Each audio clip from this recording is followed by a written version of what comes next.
Tales of Tribute card game is now out on PTS or public test server for ESO. This is the newest addition to ESO when the High Isle chapter releases. But for many of you, you have tried to understand the game and understand what the heck you're doing, but you were just flat out confused. Well, that's why I am here. As a longtime Magic the Gathering player and Yu-Gi-Oh player and an avid fan of card games, I'm going to break down everything you need to know about the Tales of Tribute in ESO. This is going to be my complete Tales of Tribute beginner guide where I walk you through step by step, and at the end of this video, you will be ready to send your opponents to the Shadow Realm. I mean, the Daedric Realm. But let's go ahead and duel. Real quick, thank you to my patrons and YouTube members. If you'd like to become a patron or YouTube member, check out the link below in the description, and I'll have more on that at the end of the video. So first off, how do you unlock the card game? Well, the card game is unlocked by going to Gonfalon Bay in the main city of High Isle. There'll be a paper over near the bridge that you will pick up and it will start the quest. You'll then go over the bridge, you'll follow the quest into the gaming hall, and then you're going to sit down and talk to Brahwegotthis, who will take you through the in-game tutorial. The tutorial is going to teach you the basics of the game, and then you will unlock the ability to play Tales of Tribute. Now, once it's unlocked, let's dive into how to actually play, okay? So you go up to someone that says either novice or whatever level you are in rank, and you can duel them, and it says, let's play, Tales of Tribute, and then it will start the duel. You can also queue up in the group finder through an unranked casual format or a ranked competitive ladder, which they will have seasons for when it comes out in High Isle. The first thing I want to go over is the card anatomy, as I'm going to call it. What does everything mean on the card, essentially? Well, so here is a standard card that you have in Tales of Tribute. On the top of the card, if it has a cost, will be the gold cost. This is how much it costs in gold to buy it from the tavern in the middle of the table, which we will get into a little later. Not all cards have a gold cost, but if they do, this is the gold you have to pay. You do not have to pay real gold in game. This is gold that you earn through the card game each time you play. Now, the bottom of the card is, if you see a number there, the health pool of an agent, okay? Agents are sort of like creatures or planeswalkers in Magic the Gathering. This is how much health it takes for them to be killed or to be eliminated. Your opponent can use their power to reduce their health. The left side of the card is the immediate effect that the card will have when you play the card, okay? So that may be giving you gold, that may be giving you prestige, that may be giving you power, that may be drawing cards. Whatever it says, that is the immediate effect that you have on the left side. The right side of the card is the combo effects. Now, we're going to talk about what combos are later on in the video, but combo effects will give you additional abilities, maybe more gold, maybe more power, and maybe like drawing cards or something like that. Now, the top right of the card is the suit or the patron deck it comes from, okay? That means that it is tied to that patron deck, which means that it has sort of a synergy with that patron deck. Think of this as a normal deck of cards. You have clubs, spades, hearts, and diamonds, right? So if you have a lot of the cards of the same patron or suit, a lot of times those are going to work better together, okay? And then obviously in the middle, you have like the art of the card, okay? So that's the anatomy of a card. Now, let's talk about the anatomy of a board or the board icons that you see on the playmat here.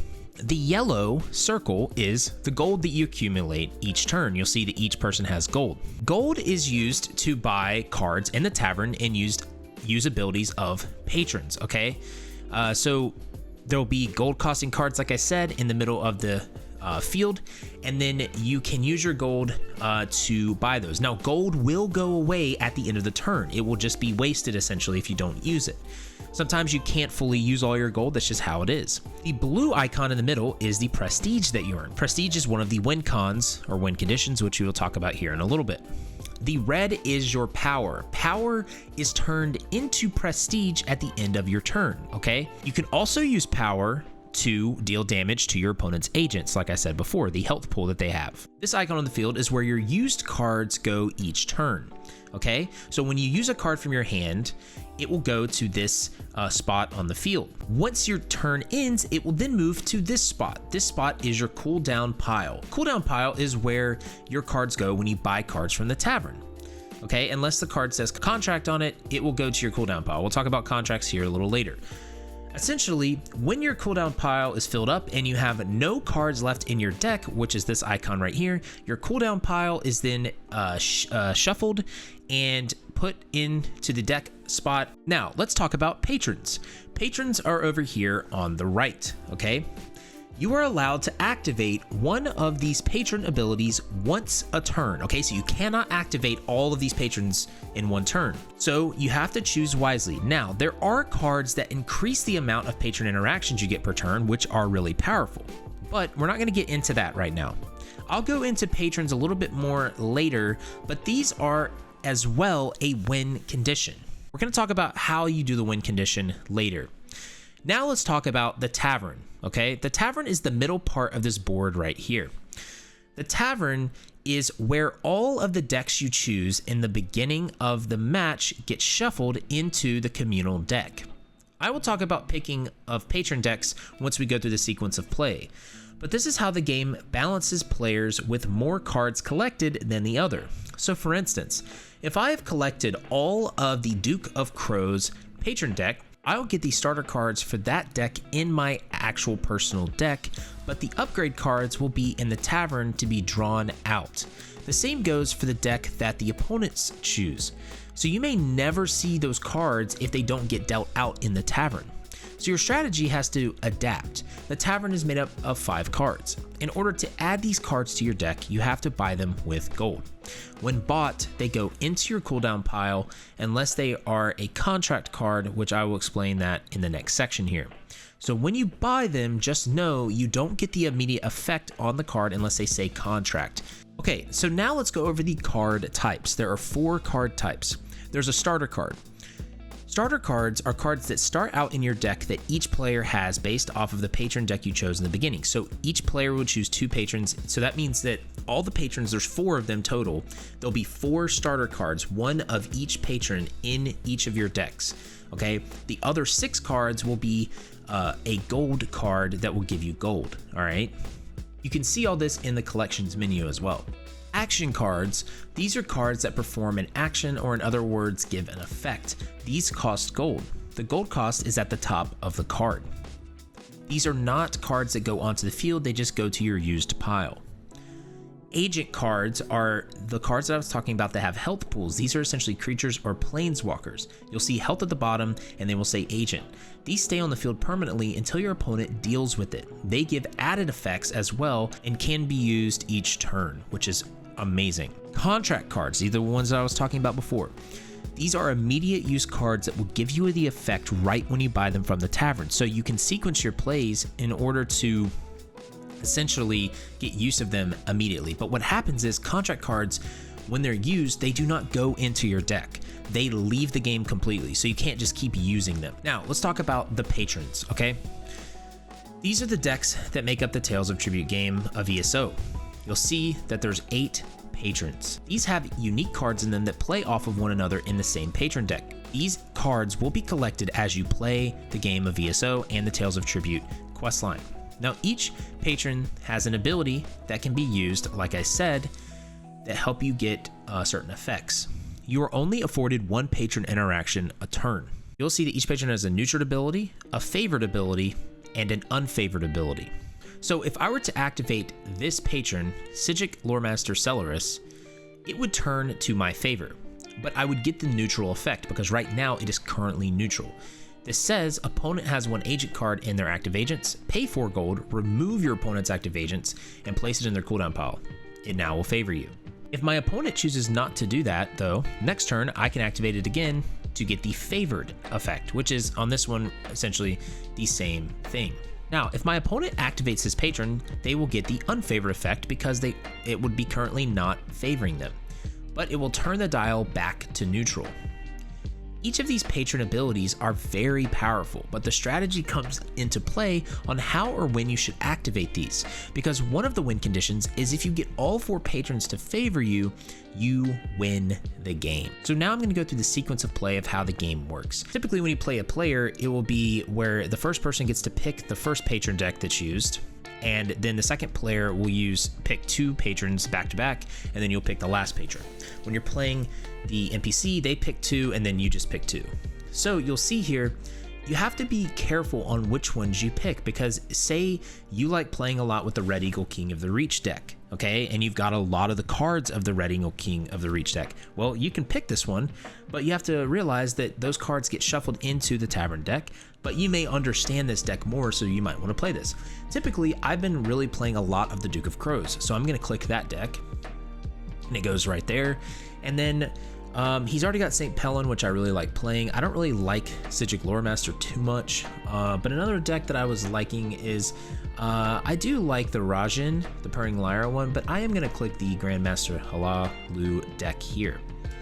Okay, so once we do that, the game begins, okay? When you're playing an NPC, you have no timer, but when you're playing it's a player, you do have a timer, so you have to play with haste. You don't have forever to take, right? So what you'll see here is we are drawn 5 cards. They're drawn 5 cards as well. I go first. If you go first, you don't start out with any advantages. If you go second, you start out with 1 extra gold. 6 of these will be in your deck. It is a gold card. So that gives us gold. As you see there, play effect. This gives us gold. This gives us gold. This gives us gold, and that gives us power. These are the starter cards from the respective patrons. You see here the red icon up there. This is part of the St. Pellin deck. This is the starter card because it starts out in your deck. This is the starter card for the Halalu deck.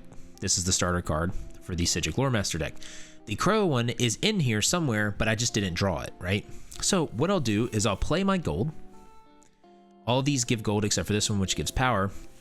And you'll see that I have 4 gold and 1 power to be used, okay?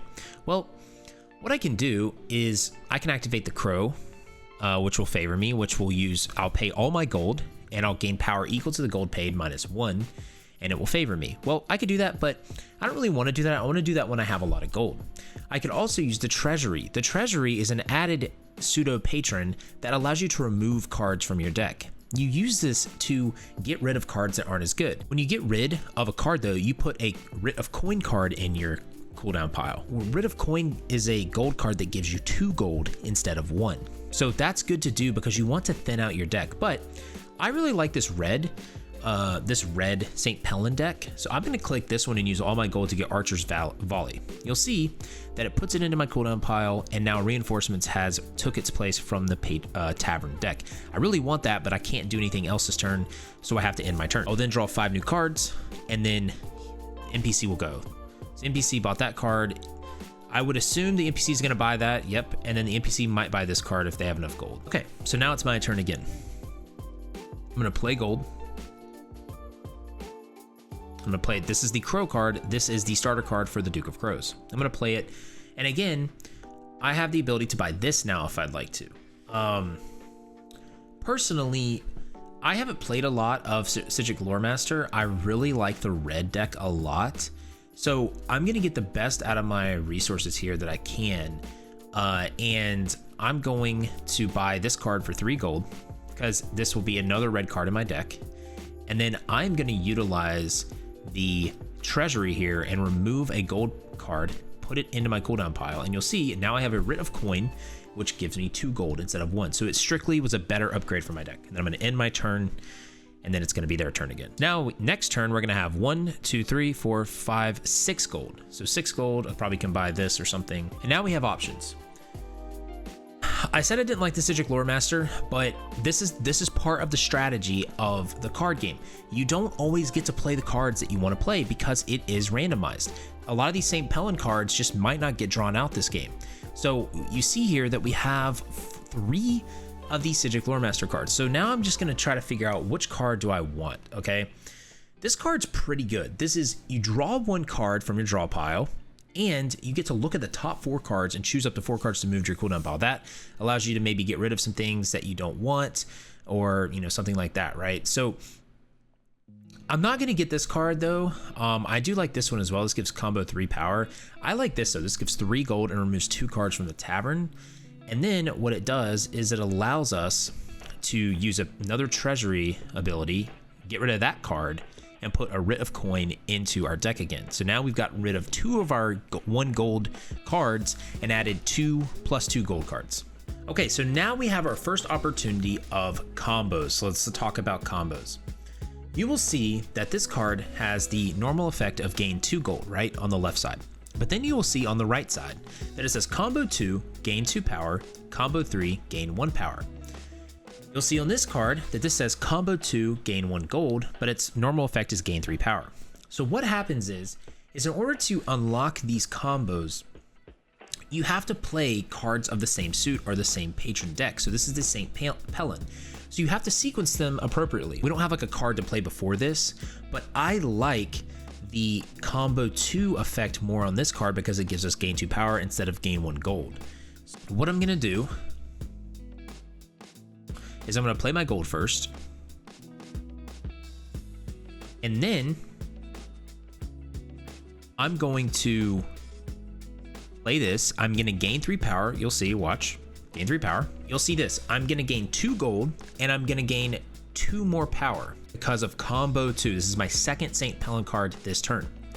I also gain another gold because this has combo 2. So I've used this card. So if this card is in your played cards and it's not been a combo yet, once you play another one of that suit, if it has the corresponding combo number, so that was my second St. Pellin card played, I will then get this combo as well. So now I have 6 gold and 5 power, okay? So there's a lot of options I have here. I could buy this. This is an agent. I could buy this to get immediately 2 power because you will see that it says contract action, which is an immediate action. Or I can buy this card. I don't really like this card. I do like this one. What I'm gonna do is I'm gonna buy this because this is a really good crow agent. So I'm gonna buy that. But then what I'm gonna do, I'm gonna use this St. Pellin patron ability. What it does is I can pay 2 power, so I can pay 2 of my power to return 1 agent card from your cooldown pile to the top of your deck.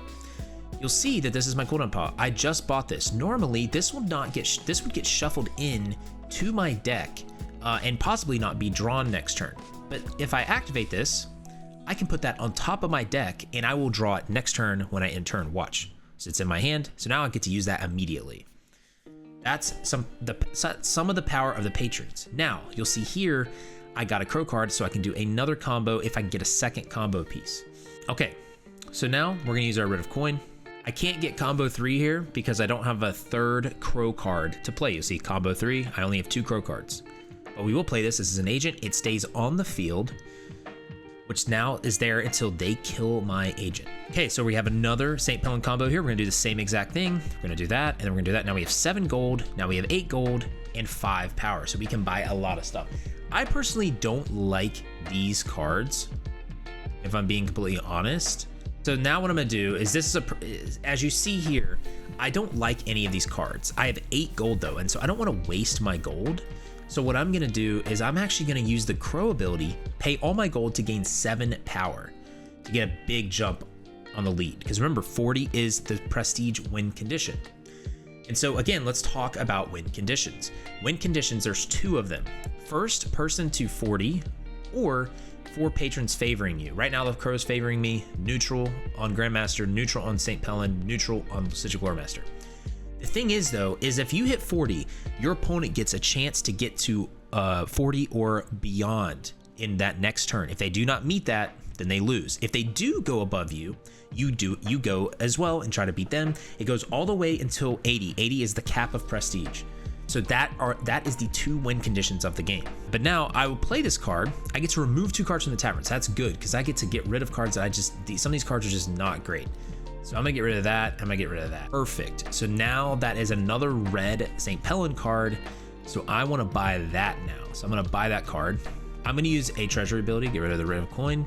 Okay, you're now gonna see that I have 4 power here. I'm gonna end my turn, I have 42 prestige. So they have to get 24, 34. They have to get 28 or 29 prestige this turn to win. And if they don't, I win the match. And when you win matches, you will get tribute coffers, okay? You'll get these tribute victory things. These give really good rewards. I don't know if they're gonna be nerfed at all because some of them are ridiculous. And then when you also do your daily bonus each day, you'll get a tribute victory purple coffer. And then there's also daily quests inside the gaming hall that will give you quests, that will give you rewards as well. Now, how to obtain cards. Okay, you'll see here's your patrons and your collections. There's going to be a bunch of cards here, and there's going to be some upgrades. So throughout the world of ESO, you can upgrade certain cards to be better. That's gained by either, killing world bosses or doing certain, activities.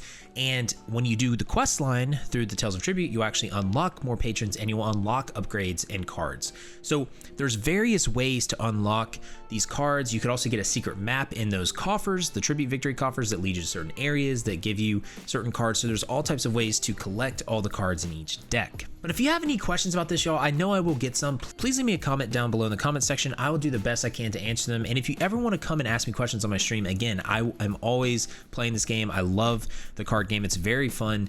And so please come ask. I will say that this card game makes a lot more sense once you play it for the first or second time. You'll start understanding a lot more of these mechanics once you do that.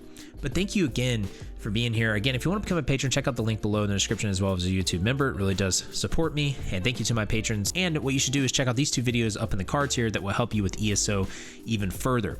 But also, if you like this video, make sure to like it, subscribe, heavy attack that bell icon for more content in the channel. And thank you so much all for watching. Just remember to have faith, be great, and I'll see you on ESO.